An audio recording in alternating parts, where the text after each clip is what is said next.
find out? How long did you have to keep the secret that, like, I didn't make it to the next round, like, while people were... Yeah, so the show is pre-recorded up to this point. The live rounds are starting this weekend, actually. And so I want to say it all kind of blurs together because it was like Hollywood, solos, duets, all like in one bundle. So I think I got sent home in February. Yeah, in February I found out that I wasn't continuing on to the live rounds. So I have been keeping the secret for a good little couple months. Was that hard? Is everyone's like, ooh, ooh, and you're like, well... I wouldn't say it's like hard for me. It was just kind of funny, you know, because you have to work the social media, you have to work your fan base, and you don't want to disappoint them, let alone you can't say anything. So it's always funny watching them like, oh, you're in the top 5, oh, definitely gonna win the show, and you know, it's so sweet. You know, I have like a lot of people that are supporting me. So many people have reached out to me since I got voted off saying, you know, we wish you were still on. You still deserve to be on here. We're still fans. And so I'm glad that I'm continuing with that fan base. But yeah, it was definitely funny watching them all feel like I was moving on or saying that I was going to win when I knew that I had already been voted off. It was super hard for us. Hard for us to keep that secret. We just kept saying, really hard. Stay tuned, just wait, stay tuned. It was hard. We weren't looking them in the eyes when they asked us. or when the Hawaii episode aired, they're like, oh my gosh, have fun in Hawaii. And I'm oh, that was like so 2 months ago. Yeah, definitely. I had so many people, what's the weather like in Hawaii right now? And because we weren't allowed to post while we were there, you know, with our Instagram stories or anything like that, any pictures we took. So they told us that week, they're like, okay, go ahead and post your stuff. So I'm posting stuff every day as if I'm actually there, but I'm not. And so that was always funny. I actually laughed the other day. Walker Burrows, who's in the top 14, posted one of his stories 2 days ago, I think, and said, we're finally allowed to post what we're doing.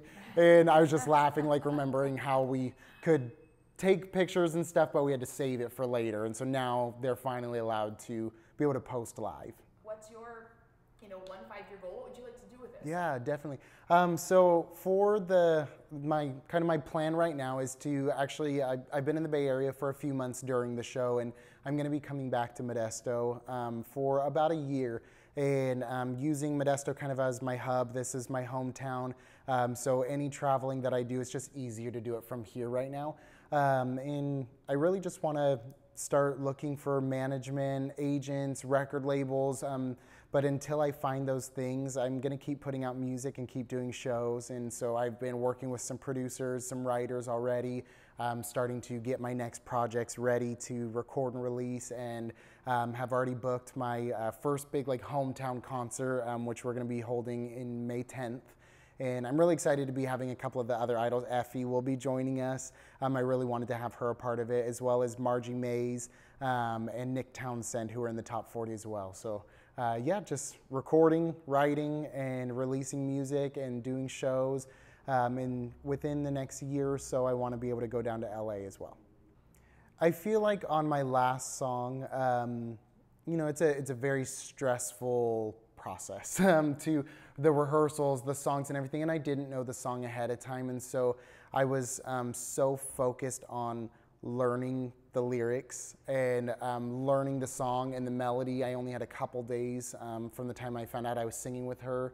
Then they took another couple days before they told me what song, and so I really only had about 2 days to rehearse a song I'd never heard before, and so I was so focused on remembering the song that I kind of let go of some of those critiques that, like I talked about, Katy Perry gave me, where I just sounded more church, I guess, more gospel. And that's when they got up and they said, oh, we felt the Spirit, you took us to church. And even though it was fun and I loved the way that I did it, part of the competition standpoint, it may have seemed like I backtracked on their advice that they gave me. So, watching it back, even watching Cynthia, even though she did some of the runs a little bit here and there, she was more restrained than I was.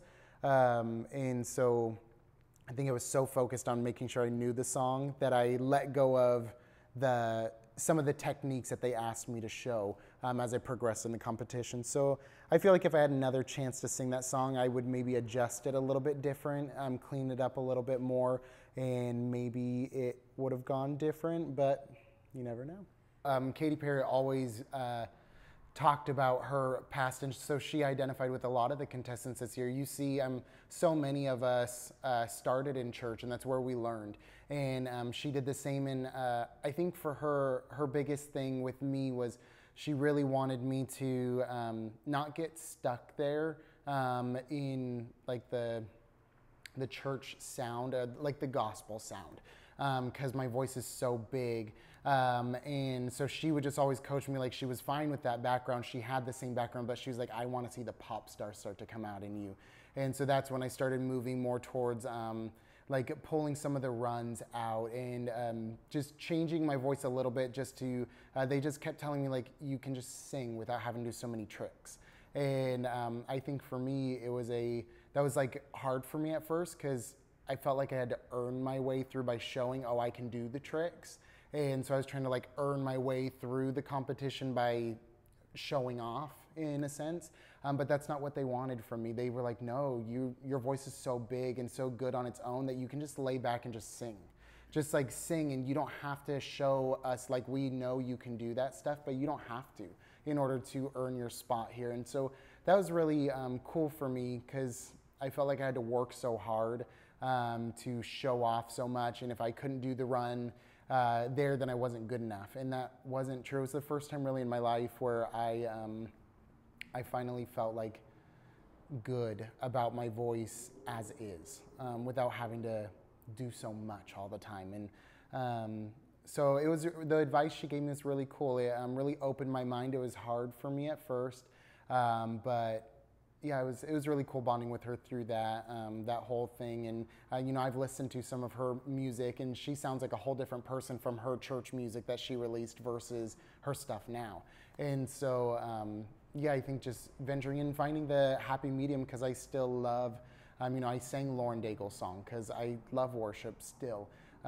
Even though I don't lead worship anymore, I still love to listen to it, and I love to sing the songs. And so finding the happy medium between what I grew up with and what I know versus where I want to go as well. And I think that they're trying to coach you on what kind of a performance they see you as, or a performer that they see you as. And so for me, they didn't want to see me be the big soulful gospel sounding performer.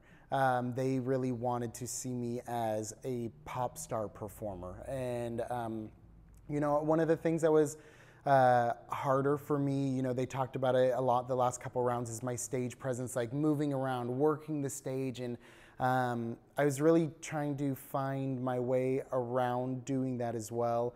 And, you know, I've had so many people say, like, oh, well, other people got to sit on a stool. They didn't have to go run around the stage. How come you had to? It's not a dance competition, but that's the performer that they saw in me. And that's something I didn't see in myself, and I am working on it, but that's something that I do want. You know, somebody asked me a couple months ago, what kind of a performer would you want to be? And I was like, you know, I'd love to put on a show like Bruno Mars one day, or Nick Jonas, but they're working that whole stage. They have routines. They're not just standing holding a mic stand.